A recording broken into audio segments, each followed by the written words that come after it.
Assalamualaikum warahmatullahi wabarakatuh. Salam sejahtera untuk kita semua.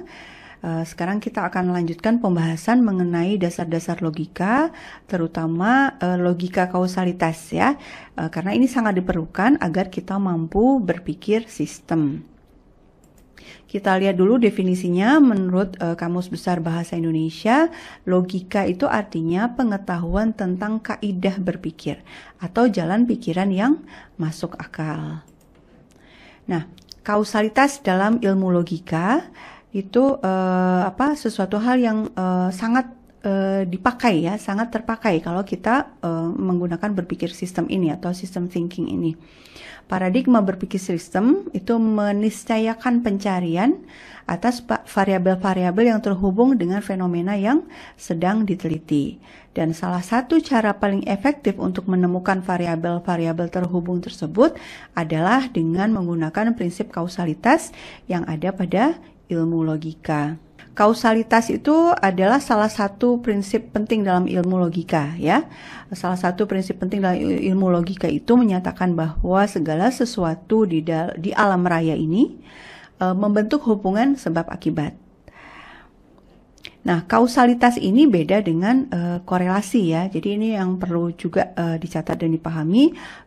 Kausalitas itu berbeda dengan korelasi karena banyak orang yang keliru mengira sesuatu itu menyebabkan sesuatu yang lain, padahal yang terjadi sebenarnya itu korelasi, hanya hubungan aja tapi bukan kausalitas, bukan sebab akibat. Contohnya ini ya, kita bisa lihat di slide ini. Jamur akan menyebabkan bau busuk ya, makanan yang berjamur akan berbau busuk. Jadi antara jamur dengan bau busuk ya memang sebab akibat ya, hubungannya kausal. Kemudian jamur itu juga bisa menyebabkan penyakit ya. Jadi makanan yang sudah berjamur kemudian dimakan oleh manusia ya kemungkinan besar pasti akan sakit ya. Jadi antara jamur dan penyakit itu juga ada hubungan sebab akibat. Atau misalnya jamur yang memang menyerang kulit kita ya, misalnya penyakit kutu air itu kan langsung disebabkan oleh jamur. Tapi apakah bau busuk menyebabkan penyakit? Ya itu bukan sebab akibat hubungan antara keduanya ya. Gitu. Jadi misalnya makanan berbau busuk karena sudah ada jamurnya. Nah kalau kita makan ya akan membuat kita sakit. Tapi bukan bau busuknya yang menyebabkan penyakit kan? Bau busuk itu adalah gejala atau tanda-tanda bahwa makanan itu sudah rusak atau sudah berjamur sehingga jangan dimakan supaya tidak sakit. Jadi hubungan antara bau busuk dan penyakit itu adalah korelasi, bukan kausalitas. Contoh berikutnya ini HP kita contohnya ya. Jadi kalau RAM HP kita kecil, akibatnya HP kan jadi lelet ya atau ngehang. Nah, RAM yang kecil itu juga bisa membuat pengiriman WA ya, pengiriman data itu jadi macet gitu ya, sehingga pesan tidak terkirim. RAM HP menyebabkan HP ngehang dan menyebabkan pesan tidak terkirim. Nah, ini adalah hubungan kausalitas. Tapi antara HP ngehang dan pesan tidak terkirim hubungannya bukan sebab akibat, melainkan korelasi. HP ngehang itu bukan penyebab dari pesan yang tidak terkirim. Ya, semoga bisa dipahami ya. Sekarang kita lanjut mendalami hubungan kausalitas atau sebab akibat. Sejak zaman Yunani kuno, Aristoteles itu sudah mendeteksi bahwa sebab atau cause itu terbagi dalam 4 jenis. Ya, yang pertama material cause, yang kedua formal cause, yang ketiga efficient cause, yang keempat final cause. Keempat jenis sebab ini bisa menjadi jawaban atas pertanyaan mengapa sesuatu bisa terjadi. Kita simak satu-satu ya. Pertama, material cause. Material cause adalah sebab yang merujuk kepada bahan baku sesuatu. Material cause ini menjawab pertanyaan gini, sesuatu itu terbuat dari apa gitu ya. Meja terbuat dari apa? Jawabannya dari kayu misalnya, atau dari plastik bisa juga ya. Kemudian contoh lain kain terbuat dari apa? Terbuat dari benang misalnya. Tembok terbuat dari apa? Dari semen, dari pasir gitu ya. Itu material cause. Yang kedua, formal cause. Formal cost adalah sebab yang merujuk kepada desain atau rencana yang menjadi rujukan pembuatan sesuatu itu. Form itu kan bentuk ya. Formal cost menentukan akan menjadi apa sebuah material cost ya. Tanpa adanya formal cost, material cost bisa menjadi apa saja. Misalnya kayu itu kan tadi material cost ya. Kayu itu bisa jadi kursi, bisa jadi lemari, atau bentuk-bentuk lain. Itu berdasarkan desainnya. Ya desainnya apa nih? Mau dibikin meja kah? Mau dibikin lemari kah? Atau pagar? Dan lain-lain. Sekarang yang ketiga, efficient cost atau agent cost adalah sebab yang membuat material cost berubah bentuk sesuai dengan desain yang ada pada formal cost. Efficient cost adalah kekuatan atau force yang mendorong sesuatu itu menjadi ada, menjadi exist. Efficient cost biasanya adalah sebab yang paling sering kita sebut dan yang paling mudah melintas dalam benak kita manakala kita menyebutkan sebab-sebab bagi munculnya sesuatu.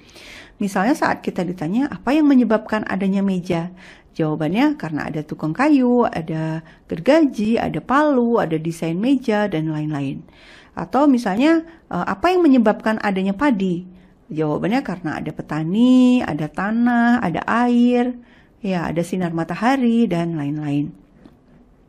Sekarang yang keempat, final cost ya. Final cost adalah sebab yang menjadi alasan terwujudnya sesuatu. Final cost itu akan mewujud di akhir, tapi sudah dipikirkan sejak awal ya. Segala sebab lainnya itu bergerak bersama-sama mengarah pada perwujudan final cost ini. Ya, kita lihat di gambar, ini meja ya, kita lihat. Keberadaan meja itu mengandung 4 sebab atau 4 cost itu. Yang pertama material cost-nya itu adalah kayu, formal cost-nya adalah desain meja, ya. Kemudian efficient cost-nya adalah tukang kayu yang membuat meja itu. Sedangkan final cost atau tujuan awal si tukang kayu ini, dia bikin meja buat apa? Ya, itulah final cost-nya. Tujuan membuat meja makan ya pasti untuk digunakan untuk makan kan, untuk acara makan. Kalau si tukangnya membuat meja belajar, tentu tujuan membuat mejanya adalah untuk belajar. Gambar ini menunjukkan lebih jelas lagi hubungan antara keempat cost tersebut ya.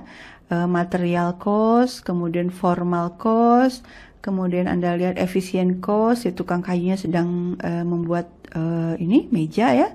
Kemudian final cost-nya ini ada sebuah keluarga yang sedang makan bersama di meja tersebut. Ya, mari kita ringkas lagi. Jadi ada 4 jenis cost ya, ada 4 jenis sebab. Yang pertama material cost, sesuatu itu terbuat atau terdiri dari apa. Kemudian efficient cost, yaitu kekuatan atau force yang mendorong sesuatu itu menjadi exist. Yang keempat, formal cost, bentuk, fungsi, esensi dari sesuatu.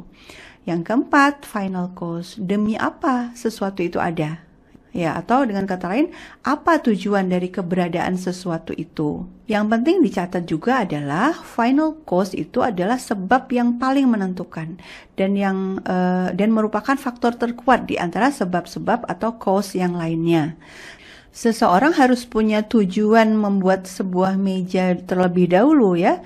Misalnya agar ia punya meja untuk makan bersama keluarga ya, sebelum ia kemudian mencari kayu atau material cost dan kemudian membuat desain atau formal cost dan juga mencari gergaji, sugu ya, cat atau pelitur, paku dan lain-lain atau effective cost ini. Ya, kita perlu juga memahami bahwa satu sebab itu bisa terhubung dengan beberapa akibat yang berbeda ya. Misalnya kayu itu bisa menjadi material cost bagi meja, gitar, lemari, perahu, pagar, atau talenan di dapur. Jadi material cost bisa menjadi apapun bergantung pada formal cost-nya. Demikian juga misalnya effective cost ya, itu juga bisa menjadi penyebab bagi beberapa hal sekaligus. Misalnya tadi effective cost-nya itu tukang kayu, gergaji, paku gitu ya. Itu menjadi effective cost bagi sebuah meja. Tapi itu juga bisa jadi effective cost bagi perahu juga ya, bagi pintu, bagi pagar, bagi gitar dan lain-lain. Jadi kita bisa lihat di slide berikut ini Berbagai variabel terhubung yang ada dalam berpikir sistem itu bisa dilacak dengan memperhatikan prinsip 4 cause atau sebab tadi, dan masing-masing dari sebab atau cause itu, terutama efisien cause, itu bisa terdiri dari sejumlah variabel. Dan objek atau fenomena yang sedang diteliti itu bisa menjadi sebab untuk sejumlah akibat atau tujuan yang lain lagi. Semua sebab dan semua akibat bisa menjadi variabel terhubung. Sekarang kita coba praktekkan logika kausalitas ini dalam menganalisis sebuah kasus dalam hubungan internasional. Ya, di foto ini terlihat ada seorang ibu tua ya sedang menyalakan lilin di depan foto-foto yang ada di dinding itu. Mereka ini adalah korban serangan bom yang dilakukan oleh tentara Amerika Serikat ke Irak pada tahun 1991. Kejadian itu seperti ini, pada tanggal 13 Februari tahun 91 subuh jam 4.30, dua pesawat tempur F-117 milik Amerika Serikat itu terbang di atas Baghdad lalu menembakkan dua bom yang disebut smart bomb, ya, masing-masing beratnya itu 900 kilo. Target bom itu adalah tempat perlindungan sipil atau shelter di kawasan Al-Amiria di sebuah lingkungan perumahan di kota Baghdad di sebelah barat. Nah, 1.000 warga sipil sedang tidur di penampungan itu, ya, dan kedua bom itu meledak, menewaskan 408 warga sipil, termasuk 261 wanita dan 52 anak-anak. Nah, pengeboman Al-Amiria tanggal 13 Februari tahun 91 itu adalah rangkaian pengeboman yang dilakukan Amerika Serikat sejak 17 Januari 91 dengan tujuan memaksa militer Irak agar mundur dari Kuwait. Jadi karena militer Irak menyerang Kuwait sejak Agustus 90, Amerika Serikat melakukan intervensi untuk membantu Kuwait dengan cara membombardir Irak, dan di antara korbannya adalah warga sipil yang di shelter Al-Amiria ini. Ya, sekarang kita teliti. Yang kita teliti fokusnya ada di keberadaan korban warga sipil ini. Ya, foto yang di tengah itu. Ya. Apa nih yang menyebabkan korban itu jadi ada gitu? Jadi exist korban ini. Nah, materialnya apa? Material cause-nya itu ya bom ya. Adanya korban ya karena adanya bom tadi, ya. Kemudian formal cause-nya apa? Formal cause-nya itu perang. Ya, tadi itu sudah saya ceritakan. Awalnya Irak menginvasi Kuwait, kemudian Amerika Serikat menginvasi Irak, dan seterusnya. Nah, kemudian yang ketiga, efficient cost. Efficient cost itu adalah yang membuat material cost bisa menjadi formal cost. Ya, efficient cost kan itu tadi kan. Siapa itu? Ya, keputusan Presiden Amerika Serikat kan.